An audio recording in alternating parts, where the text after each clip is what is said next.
और इस वक्त की बड़ी खबर आपको बता दें, गायकवाड़ के मुद्दे पर शिवसेना ने कहा है कि बैन नहीं हटाया तो एनडीए की मीटिंग में वो लोग नहीं जाएंगे। यानी कि चप्पल मार सांसद के बचाव में जिस तरह से शिवसेना आज पूरी तरह से गायकवाड़ के बचाव में संसद में नजर आई, यहां तक कि अच्छी खासी खींचतान जो कि नागरिक उड्डयन मंत्री हैं गजपति राजू, उनके बीच में और शिवसेना के सांसदों के बीच में हुई। उसके बाद धमकी देती हुई नजर आ रही है शिवसेना। उन्होंने कहा बैन नहीं हटाया तो एनडीए में किसी भी मीटिंग में शामिल नहीं होंगे। यही नहीं, ये भी कहा गया है कि मुंबई से किसी विमान को उड़ने नहीं।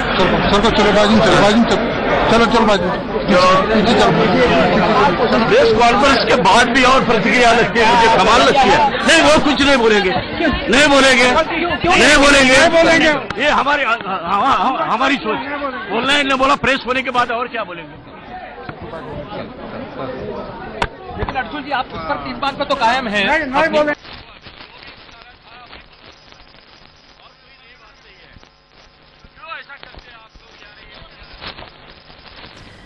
तो आप देख पा रहे हैं तस्वीरें चप्पल मार सांसद गायकवाड़ की, जो आज संसद में पहुंचे। इससे पहले उनको तमाम एयरलाइंस जो हैं उन्होंने बैन कर दिया था। वो ट्रेन के जरिए दिल्ली से पहले उस्मानाबाद गए और उसके बाद आज वो चार्टर्ड प्लेन के जरिए संसद का सत्र अटेंड करने के लिए दिल्ली पहुंचे। लेकिन उनके बचाव में शिवसेना पूरी तरह से खड़ी हुई नजर आई। 2 धमकियां दी है शिवसेना ने अपने सांसद का बचाव करते हुए। उन्होंने कहा कि बैन नहीं हटाया एयरलाइंस द्वारा तो एनडीए की मीटिंग नहीं की जाएगी, वो उसमें नहीं जाएंगे। और दूसरा, उन्होंने कहा कि किसी भी फ्लाइट को उड़ने नहीं दिया जाएगा। हमारे साथ रजत राकेश टंडन इस वक्त फोन लाइन पर जुड़ रहे हैं।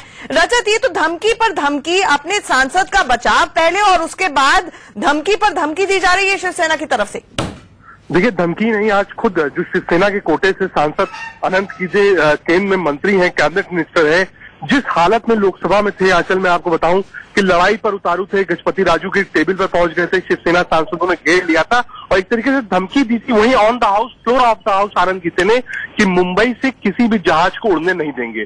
3:30 बजे का टाइम मुकर्रर था प्रेस कॉन्फ्रेंस के लिए। वहां आके उन्होंने साफ कह दिया कि अगर राजनाथ सिंह जी इसका हल नहीं निकालेंगे तो जो 10 तारीख के बाद एनडीए की मीटिंग है उसमें शिवसेना नहीं जाएगी। यानी आप कह सकते हैं राष्ट्रपति उपराष्ट्रपति चुनाव से पहले शिवसेना ने एक बड़ी धमकी दी है कि एनडीए की मीटिंग में नहीं जाएंगे, वहां से प्लेन उड़ने नहीं देंगे। और जिस तरीके का दबाव आज civil aviation minister Gajapati Raju के ऊपर बनाया गया था, आप कह सकते हैं जो एक सीमा थी, जो एक मर्यादा थी, वो सब कुछ लांघ चुकी है शिवसेना और एक असली रूप में आप कह सकते हैं दिख रही है लोकसभा के अंदर और लोकसभा के बाहर। अब सरकार का क्या रुख हो सकता है रजत, क्योंकि हमने देखा कि आज तो ऐसी संभावना आ गई कि खुद गृह मंत्री और स्मृति ईरानी को बीच बचाव करना पड़ा। जिस तरह से शिवसेना के सांसद जो थे उन्होंने घेर लिया था नागरिक उड्डयन मंत्री को। जी बिल्कुल, देखिए लोकसभा जब एडजर्न हो गई थी, हम वहीं पे खड़े हुए थे, अच्छे खासे सांसदों ने घेर रखा था गजपति राजू को। अगर राजनाथ सिंह आंचल उस वक्त वहां नहीं जाते तो धक्का मुक्की के बाद मारपीट की नौबत हो सकती थी, अगर राजनाथ सिंह वहां नहीं होते। उसके बाद अलर्ट कराया। हालांकि राजनाथ सिंह ने एडजर्नमेंट होने के बाद लोकसभा का बाकायदा दोनों पक्षों को बुलाया।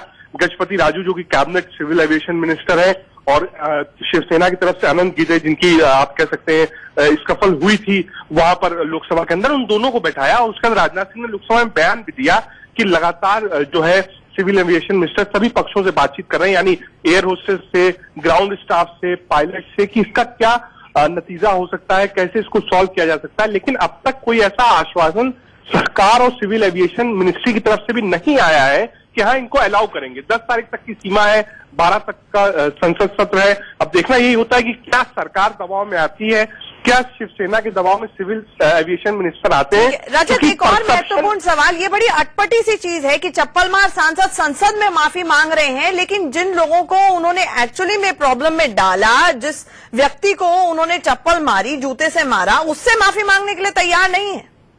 बिल्कुल, उन्होंने साफ तौर पर मना कर दिया कि जिससे मेरी लड़ाई हुई है उसने बेइज्जती करी है। उन्होंने रिपीटेडली इस चीज को मैं आपसे कह सकता हूं कि दोबारा रिपीट किया कि मैं एयर इंडिया से या उसके किसी कर्मचारी से माफी नहीं मांग रहा हूं। अगर संसद की गरिमा को ठेस पहुंची है तो मैं इसलिए उन लोगों से माफी मांग रहा हूं।